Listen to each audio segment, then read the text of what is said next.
Hey, I'm Natalie Potts, and this is the Natalie Potts podcast. If you want to talk about your business, your life, your health, and more, then you are in the right place. We do it all with humour, love, and inspiration to help you create a life you love. So, let's dive in. Today, I'm going to be sharing in an episode talking all around overwhelm. It's a little bit of a bee in my bonnet at the moment because I keep hearing it everywhere. I'm overwhelmed, I'm overwhelmed, I'm overwhelmed. And I don't actually think people are thinking about what it means. They're just jumping on the trend, jumping on the bandwagon of everybody saying it. Oh my God, I feel overwhelmed. So I want to change your perspective on this because everything is about perspective. Wanting your clients to feel overwhelmed isn't necessarily the right thing. I get it, because let's be honest, there is ethical implications with that, of intentionally overwhelming your clients. And that causes issues for me as well. I definitely don't want that to be the case. But I often think as well that there are very high expectations in life right now from people, especially some younger generations. And I also think that people think it's easy. And let's be honest, if anything was easy, everybody would be doing it. So no, it's not always about like working hard to get the things that you want. It might be that you have to change things and work smarter, and there are different ways of how we can value things. And I know my own self, I've struggled with seeing things that time for money is one of them, or that if you work hard, you get good things. I worked hard at school, I got great results. I worked hard in my corporate job, I got the good promotions. My success was often seen as pretty linear. But I often think that people nowadays think that they can just have it all as well. And I think there has to be a balance and appreciation for that. You have got to put the effort in. You've got to put the energy. You've got to put the time in. You've got to invest money into things to get great things. Because why would it be fair that those who don't have the same things too? That just wouldn't feel right, would it? So I want to just share a few thoughts on how I see overwhelm and actually a few different ways of seeing it, because I think this could be really powerful to people, whether they're in a start phase of their business, they're building, they're growing, they're scaling. I think it's relevant to all sections because it will hit us at different points, a little bit like the change curve.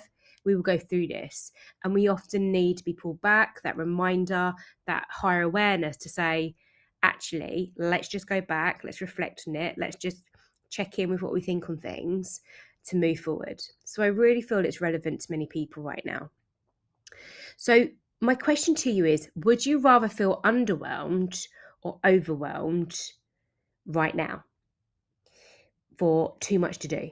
Because for me, I know that I would rather feel really overwhelmed. I'd almost want to feel a little bit stressed out as an entrepreneur for a certain period of time, knowing that actually I'm doing something that I absolutely love, that actually is a bit of overwhelm, but pure excitement comes from that as a feeling. And I'm a very feeling person. And that I'm enjoying what I do compared to somebody that's in a job that they absolutely hate, working Monday to Friday, 9 to 5, who feels underwhelmed because they're not mentally challenged, they're not striving for anything, they're bored and it feels easy. Honestly, ask yourself, what would you prefer?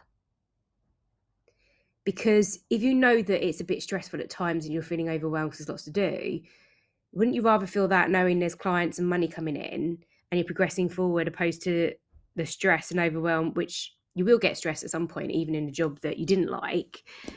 And it's probably the stress because you absolutely hate it and you fear for what life could be if you don't bring a change. So I really want people to slow down and really think about this word, what it means to them when they're out there going, hi, I'm really overwhelmed. And I see it, I hear it. And I've heard that lots of my accountability buddies and people that I work with, my peers, and whether they're in my masterminds I'm in, whether they're in certain programs or communities that I'm in, they're all hearing it too from their clients. And I'm going to break through the noise on a few things and say what I think. And for some people, they might not like this. And I'm cool with that, because others will respond in a way that they will take personal responsibility and they will really think about this. And I really do want you to take that time. You get a choice here to think about, how do I respond to that? And it's really as well linked very closely with this idea that we're always striving for the next thing. We're always wanting the long-term goal, when actually so many times we don't ever achieve that. It's the hope and the possibility in getting those goals and being there. We have strong visions, but what's more important is the process, the metrics, those process metrics that come in place that are aligned to our long-term goals. And you can see that in so many different ways. So I can relate it to business. As if you followed me, or if you know me really well, I'm very into my fitness, because fitness brings such transferable skills and ways of seeing things as business does. You can't just rock into the gym and have abs overnight. You've got to have a plan. You've got to have structure. You've got to have accountability. You've got to have discipline.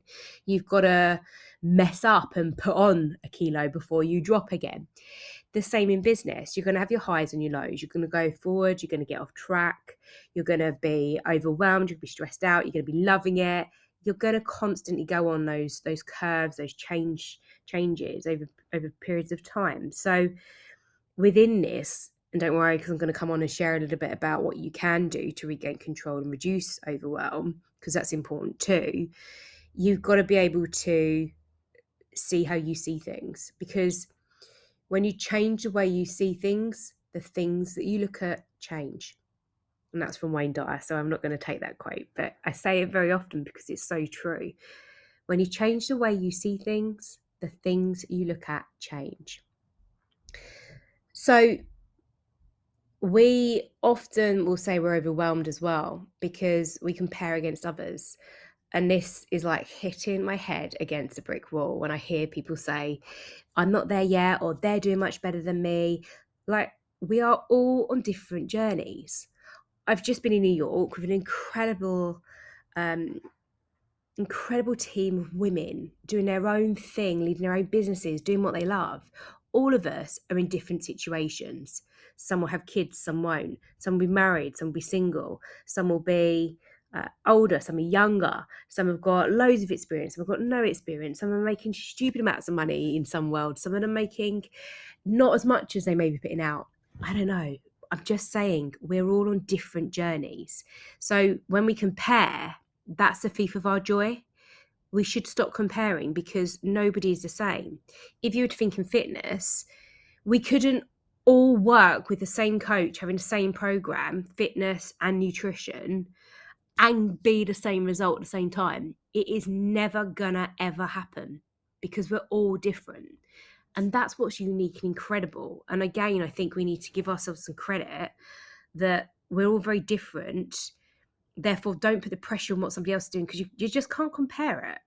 What's the saying? Is it like apple and pears? I think I once said apple and apples, and I got really challenged by it. Like, and someone jokingly laughed at me, but you cannot compare the two. You just can't do it. So stop looking at what everybody else is doing and do what fulfills you. Know why you're doing it. And this is why, again, we say the vision, the values, your mission, the starting with the why. That's why it's so important to have these foundations in place, so that you can ground yourself. You can pull yourself to say, this is the journey I'm on.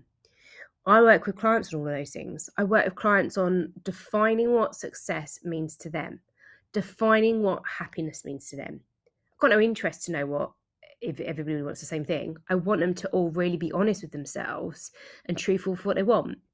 I don't necessarily want to work with people that want to change the world and do so many incredible things that I think, well, why can't you just have the basic thing where you want to say, I just want the best life I want for me and my family, or to help people on X? I think that's more about other people than them. We just need to be more honest about ourselves, about what the true narrative is that we say internally, or the true story, as my dad would say, because he hates the word narrative. Again, because it's overused. And that's probably been me at the moment. I'm getting a little bit like, why is everybody saying overwhelm's a bad thing? Why is everybody using it? A few years ago, everybody was anxious. No, they weren't. It's just because everybody would say it, and it was the go-to thing to say. But not everybody had anxiety.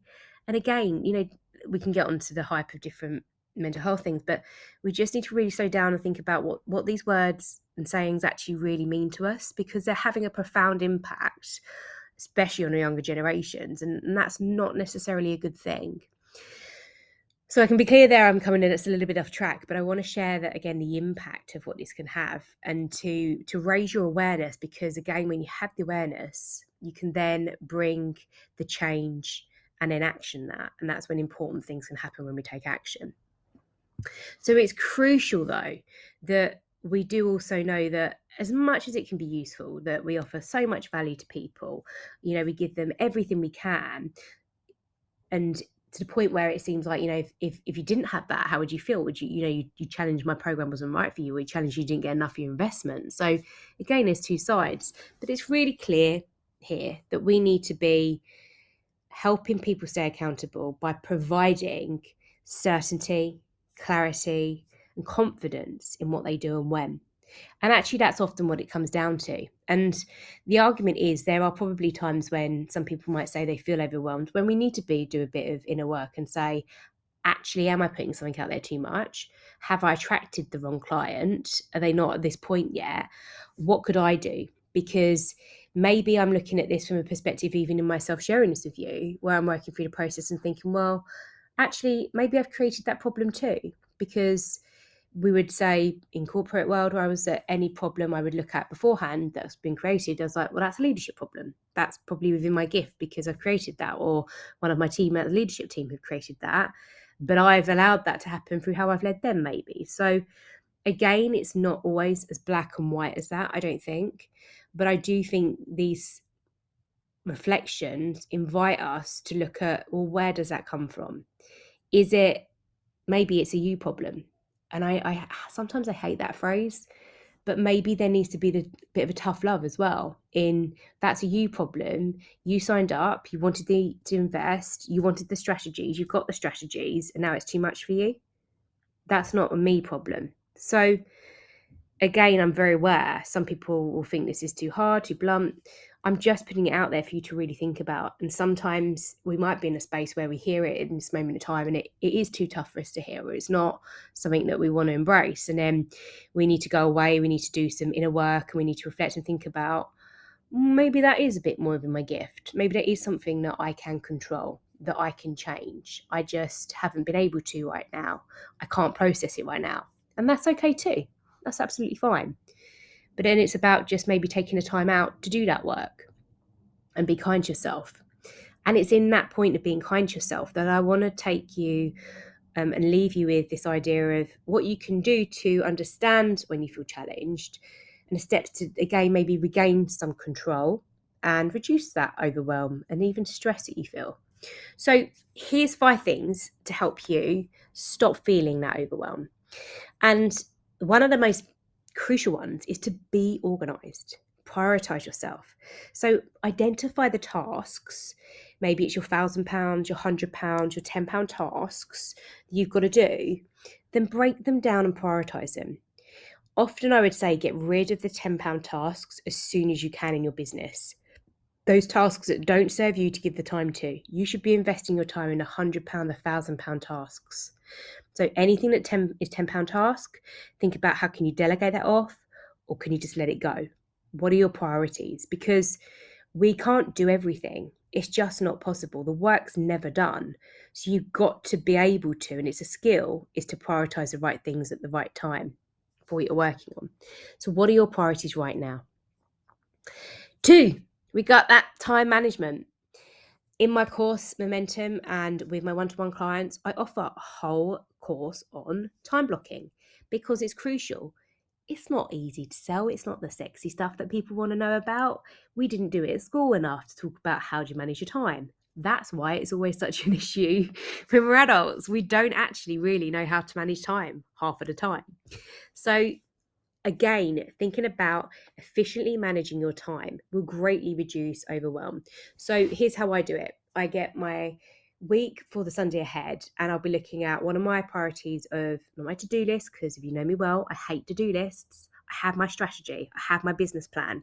My business plan and my tasks are all aligned to my goals for the year. So everything I do every single day in my business is aligned to my yearly goals. So I'm never off track. It's impossible to. And if I get those cool ideas or that shiny object syndrome, they go into my ideas Trello board, and I look at them at the end of the quarter and think about, are they relevant for now, or is that's a later thing? So again, practice time management. The first things I put on my list for the week are time for myself. And I'm going to come on to self-care in a minute. Time with my friends and family. Then I plan in work. I don't live to work. That's a secondary thing for me. That's a second priority in my life. It's me, my family, my friends, then work.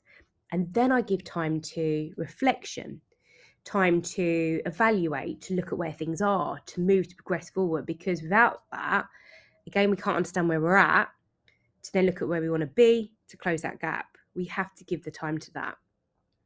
So time blocking, time management is really key.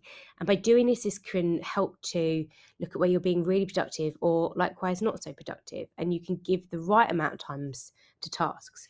And often when you're starting out, everything takes a lot longer than you predict it will. Third one is I want you to think about how much you ask for help and delegate. Okay. So again, I spoke about those £10 tasks earlier. Delegate them off. I hate doing my accounts. Do I do them? No. Have I ever done them? No. They've always been outsourced because I'm rubbish at them. There's someone better to do it. And if there's someone better to do it and I can afford it, I'll make it happen. The other side is that if I didn't afford it, the cost of doing it and the stress that comes with that is worse for me. So I'll look at how can I make that happen so I don't have that burden. So again, sharing your workload can really alleviate that and help you gain a sense of control. We're coming back to the fourth part here, but it's that self-care for you. Self-care to you and self-care for you. Different things. Some people will need the kind of to you of going to a spa, maybe journaling. For you, might be more of something like reading a book, is going on a walk, something that will impact you, right? So really think about self-care, taking your physical and mental well-being into part as a priority, giving your time to relaxing, recharging, exercise, meditation, hobbies, spending time with your loved ones. Enough sleep. Sleep's a huge one. Nourishing yourself with meals and taking the breaks you need. Putting your own oxygen mask on is absolutely key. I've recently shared a lot about being unapologetically selfish. What I mean by that is that, again, you put your own oxygen mask on first, because if you cannot be at your best, the question is, can your clients or whoever you're serving, your friends, your family, can you really serve them to the best you need to if you're not your best state? Really one to think about. And finally, the fifth point here for looking at how you can regain control and look at reducing your overwhelm, even stress, is those negative habits and thoughts that we have. So it's often we associate in a company overwhelm and negative thinking patterns together. So you've got to challenge those. You've got to stand up to them and reframe them. And it's like the growth versus the fixed mindset. You've got to have this bit of I can and I don't need those. I can do this, or that's not the truth. What evidence do I have for that? And practice self-compassion. So remind yourself every day, it's okay to fail. Like they say, and it's okay to have fears, false evidence appearing real, or to fail at things and learn, because you won't do it again often. The things we fail at, we're like, right, I've learned, whether it's the hard way or not, I'm definitely not doing that again. So really embrace these opportunities to really grow and learn more about yourself and feel open to make the mistakes. It's okay. You're not perfect. Nothing's perfect. I want it to be that's progression over perfection. So engage in self-talk that serves you. Focus on what you do well. It's why every Wednesday I get my clients to share their small wins. And I call it the Wednesday win wall, or Wednesday wins, something like that you can call it. In your communities if you've got one, or you can share it on socials even. Celebrate the smallest wins. I never ask them to put big wins. Lots of them assume I do. I don't. I'm like, share your smallest wins, those marginal gains, that 1%, because that's the bit that's going to move you forward. If you can consistently deliver those and do those, that is what brings the change over a period of time, longer than someone just goes at it as they want to with no plan, no structure. That's why they feel like often they're winging it. So engage in self-talk and focus on what you do really, really well. Don't dwell on what needs to be done, what hasn't been done, what you won't do. Change it up. So that's it. That's my thoughts on overwhelm. I feel this is a very therapeutic experience just by sharing it out loud as well, which works for me. And that's often sometimes my self-care is I love to come on and do a podcast, not because I love the sound of my voice, but because it gets it out of my head. And often we're very, very wrapped up in our heads. And I get a lot of clarity when I come here and I just speak and I say things out loud. It's also proven that when we vocalize things, we're twice as likely to remember it. So this pattern of sharing it with you here today only helps me when I'm serving my clients to remember exactly the points I shared. So over to you. I'd love to know your thoughts. I'd love to know what you think on it. I just want you to take a deep breath right now, in and out. And although I've just come back from NYC, I'm not going to go all American like they do, where they're like, I got you, I'm excited for you. I was like, wow, I'm definitely out on all of that. As much as I love the Americans, it's a little bit far-fetched for me. But I do want you to take some time for you to really think about, is overwhelm such a bad thing? Where are you really sitting with that? Or are you following a trend, or because it's just a lot right now? Surely it's a good thing, and it could be a gift too if you change the way you see things. So there we go. One for you to reflect on. Thank you so much for listening. Are you looking to grow your business and tired of not seeing consistent results? Head to the show notes right now and check out my quiz to discover the one thing holding you back from growing your business with ease. Business should really not be complicated. I'll see you on the next episode.